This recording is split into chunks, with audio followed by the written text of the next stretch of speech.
Bonjour à tous et bienvenue dans l'atelier sonore et visuel pour une nouvelle vidéo. Aujourd'hui on se retrouve pour un nouveau format sur la chaîne. Alors c'est pas moi qui ai créé le format, mais c'est un concept que je voulais faire sur la chaîne. C'est tout simplement parler d'artistes. Ça veut dire tout simplement que je sélectionne un artiste dont j'ai envie de vous parler, je fais mes recherches dessus et je vous en parle. D'ailleurs, si d'avance tu sais qu'il y a un artiste dont tu aurais envie que je parle, dis-le moi en commentaire et je verrai ce que je peux faire. Vous êtes prêts pour ce nouveau format?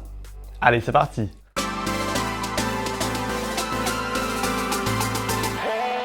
Aujourd'hui, nous allons parler de Gareth Fall Lockhart, plus connu sous le nom de I.O. Gareth est né en 1990 aux États-Unis. On n'en sait pas beaucoup plus sur son enfance, j'ai cherché, pas trouvé. En revanche, la partie qui nous intéresse commence en 2009. De 2009 à 2012, il étudie à l'université George Washington à Washington. À ce moment-là, Gareth produit du dubstep, principalement. Il produit ses musiques sous le nom The Glock. À ce moment-là, il fait sa propre promotion au sein de l'université et de tout le campus. Il distribue des flyers, des stickers, des t-shirts, et tout ça aux étudiants du campus et aussi aux clubs qu'il y a dans les environs. À ce moment-là, Gareth il contacte des clubs et il leur dit tout simplement, vous savez, si c'est un étudiant qui mixe, il y a plus de chances que ça attire plus d'étudiants dans vos boîtes. C'est durant ces années à Washington que Gareth fera sa première rave warehouse. Pour ceux qui ne connaissent pas le vocabulaire, une rave warehouse, c'est tout simplement une grosse soirée dans un hangar. Généralement, c'est assez axé underground. Et à ce moment-là, pour Gareth, cette expérience en warehouse, c'est clairement sa meilleure expérience de toute sa vie. Et à partir de là, il souhaite faire carrière dans le milieu. Il sera diplômé de la George Washington University en 2013. Alors il faut savoir que pour cette période, sous son alias The Glock, j'ai pas trouvé de musique, j'ai pas réussi à retrouver, ou en tout cas, j'ai rien trouvé de suffisamment fiable pour être sûr que c'était une musique de lui. Donc malheureusement, j'ai pas de son à vous faire écouter. C'est quand même une époque assez ancienne, ça se trouve, il y avait même pas de son en streaming ou de choses comme ça. Donc, si jamais vous en avez, n'hésitez pas à me les donner en commentaire.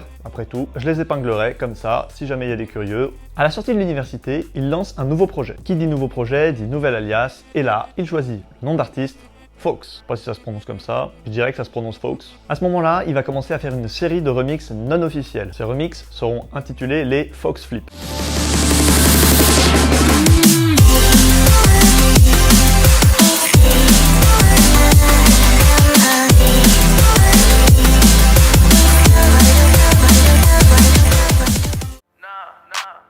Cups with the ice and we do this every night. Hey, I don't got no type.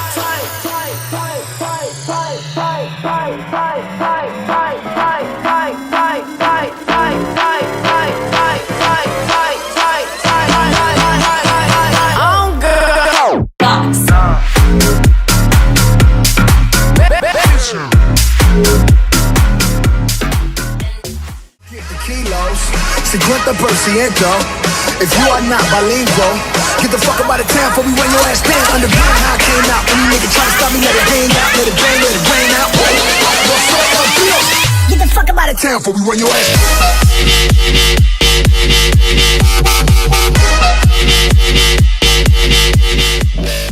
Et c'est par cette série de Fox Flip que Gareth commencera à se faire connaître. À partir de 2015, il commence à être produit par des jolis labels comme Ministry of Sound ou encore Ultra Music. Il sortira des titres dans des styles hyper variés comme la G-House. Yo, yo.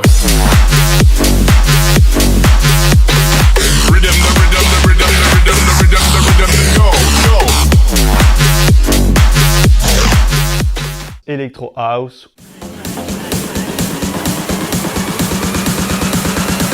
And say you like it.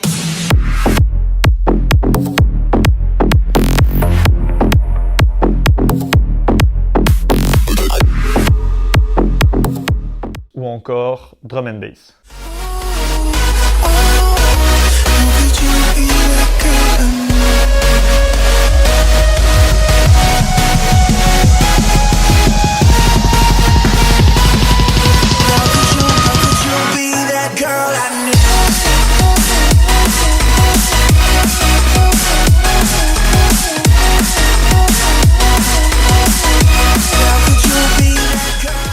En juillet 2017, il sortira le morceau AFK et ce sera son dernier titre qu'il sortira sous le nom Fox.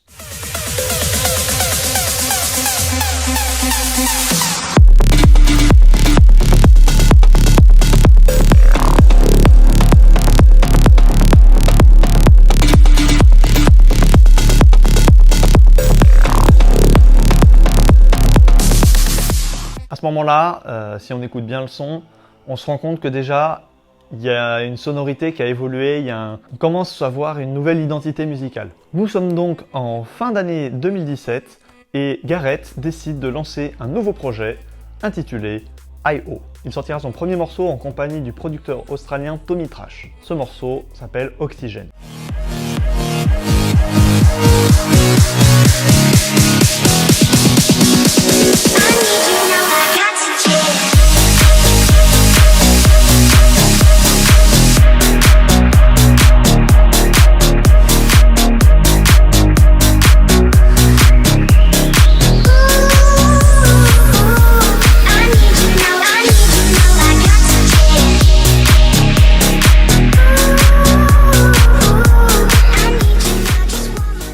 Un son orienté plutôt deep house, et dans la foulée, il sortira Body Rock, en solo cette fois, mais cette fois ce sera plus orienté bass house.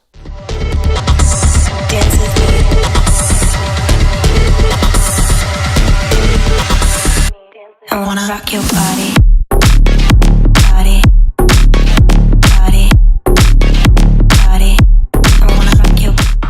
Voilà, ça donne l'impression qu'à ce moment-là, il cherchait encore un petit peu. Il rejoindra rapidement le label de Deadmau5. À ce moment-là, Deadmau5, pour son label Mousetrap, est en train de recruter des artistes émergents pour intégrer son label. Parmi ces artistes, on retrouvera Rez, Nomana, Atlas et donc vous vous en doutez, I.O. Et finalement, c'est là que tout commence. À partir de là, il va se mettre à produire de la techno, avec une signature assez particulière, et finalement sa techno plaira beaucoup au milieu de la trance. Ainsi, de début 2018 à fin 2020, il sortira EP sur EP, single sur single, pour un total de 13 singles, 11 EP et 4 remixes. Il a pas chômé le petit. Et en plus, pendant ce temps, ses tracks plaisent de plus en plus, il est vraiment en train de faire grossir sa carrière. Sur toutes ces tracks, voici un petit extrait de mes préférés.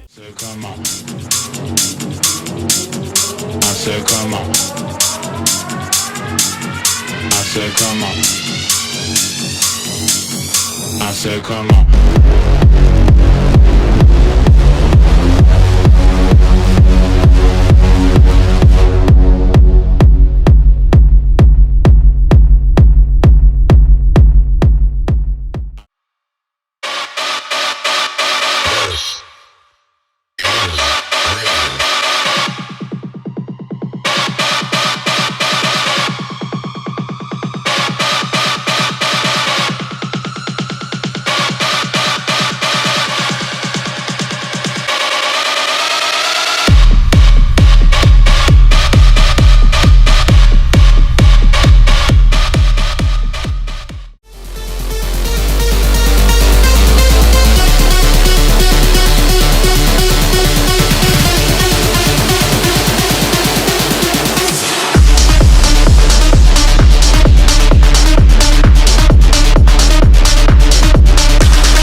En janvier 2020, I.O. va faire un remix de Mr. Navigator de Armin van Buuren.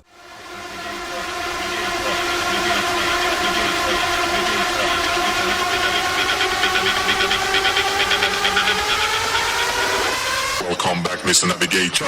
Back to the basics, straight from cages into the world of joy, not stasis, natural chemicals and the fiend dopamine storming on my brain like a wow, wow, wow, wow. Welcome back, Mr. Navigator. To follow your life and the beat of a beat. À ce moment-là, on savait déjà que I.O. et Armin étaient assez proches, notamment parce que Armin jouait régulièrement des titres de I.O. dans son podcast State of Trance. En août 2020, Gareth annonce qu'il va ouvrir son propre label, qui est un sous-label au sein du label Armada, qui est le label de Armin van Buuren. Ce label s'appellera Label 444 et devrait voir le jour à partir du début d'année 2021. En septembre 2020, I.O inaugure son contrat avec Armada en sortant une musique intitulée In My Head. Ensuite, dans les mois qui vont suivre, le 24 novembre 2020, le site journalistique Guet-apens va publier un article sur un remix que fera I.O de la célèbre musique Castle in the Sky.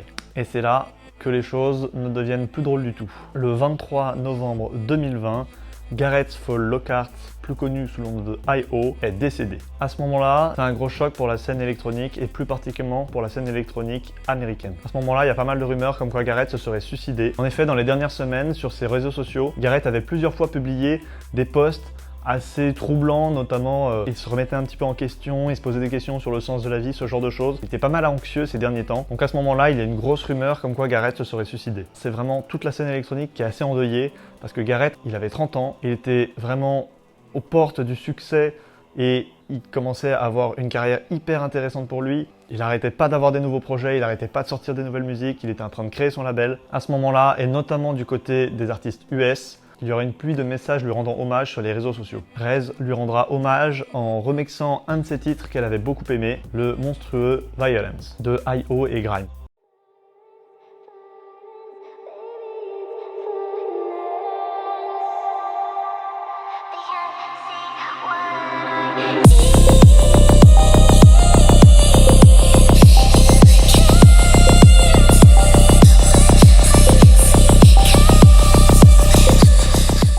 Quelques mois plus tard, la famille de Gareth va faire une annonce publique pour éclaircir la situation. Finalement, l'autopsie de Gareth montrera qu'il ne s'est absolument pas suicidé, mais qu'en fait, il était atteint d'une maladie très rare, intitulée la thyroïdite d'Hashimoto. Et en fait, non seulement c'est une maladie très rare, mais surtout c'est une maladie fatale si on ne la détecte pas à temps, ce qui fut le cas. Et ce serait à cause de cette maladie que dans les dernières semaines, derniers mois, Gareth aurait été anxieux et se serait posé pas mal de questions. En tout cas, il est aujourd'hui certain que c'est cette maladie qui a causé sa mort. Voilà, donc ce sera tout pour l'histoire de Gareth Fall Lockhart, alias I.O. Si moi j'ai voulu vous parler de cet artiste, c'est parce que j'ai été aussi affecté par sa mort, parce que c'est un artiste que j'ai découvert vraiment au moment où il est apparu, dès ses premiers sons qu'il a sortis. C'est une époque où je suivais pas mal le label Mousetrap de Deadmau5, et en fait je l'ai découvert à son début directement et j'ai adoré ce qu'il faisait comme musique. J'ai toujours suivi les musiques qui sortaient avec énormément d'intérêt, et clairement quand j'ai appris que I.O était décédé, c'était quoi, je crois que du coup c'était le deuxième confinement, je revenais pas, et c'est vrai que ça fait bizarre, le mec il a 50 plus que moi, ça faisait 3 ans qu'il était apparu et ça faisait 3 ans que je le suivais pas mal, ça faisait partie des artistes que j'espérais pouvoir voir en concert un jour en France, et surtout c'était un artiste qui commençait à être bien connu, mais pour moi qui méritait d'être beaucoup plus connu, et c'est pour ça que j'ai choisi de faire cette vidéo qui est une manière d'une part de continuer à le faire connaître et en même temps de lui rendre hommage. Voilà, j'espère que cette petite vidéo vous aura plu, même si la fin n'était pas très heureuse. J'espère que ce format vous plaît. S'il y a des artistes dont vous voudriez que je parle dans d'autres vidéos, n'hésitez pas à me le dire dans les commentaires. Si j'ai dit une bêtise ou quoi que ce soit, n'hésitez pas à me le dire dans les commentaires si vous avez des informations complémentaires à apporter. Moi j'ai fait mes recherches, mais peut-être que je me suis trompé sur certaines choses, pourtant j'ai vérifié mes sources, mais on sait jamais, parfois avec internet vous savez, on peut faire des erreurs.